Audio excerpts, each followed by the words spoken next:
السلام علیکم۔ دیکھیں، خواہش، تمنا اور آرزو ہر کسی کے دل میں ہوتی ہے اور یہ کوئی بری بات بھی نہیں، مگر خواہش نفیس ہونی چاہیے۔ اس حوالے سے بنیادی بات یہ ہے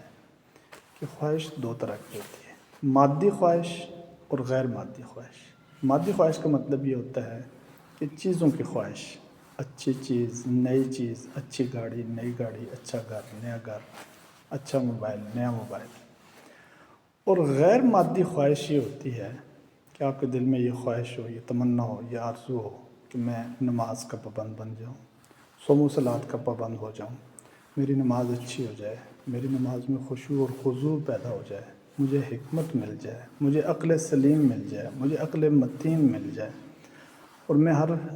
شر سے محفوظ ہو جاؤں، ہر برائی سے محفوظ ہو جاؤں، مجھے ہر خیر میں سے حصہ نصیب ہو جائے، میں سنت کا پابند بن جاؤں، میں ایک اچھا انسان بن جاؤں، میرا مزاج درست ہو جائے،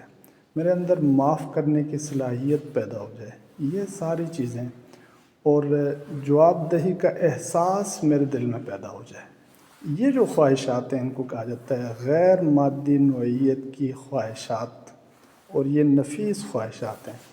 ان کے ساتھ ساتھ یہ بھی ہونی چاہیے۔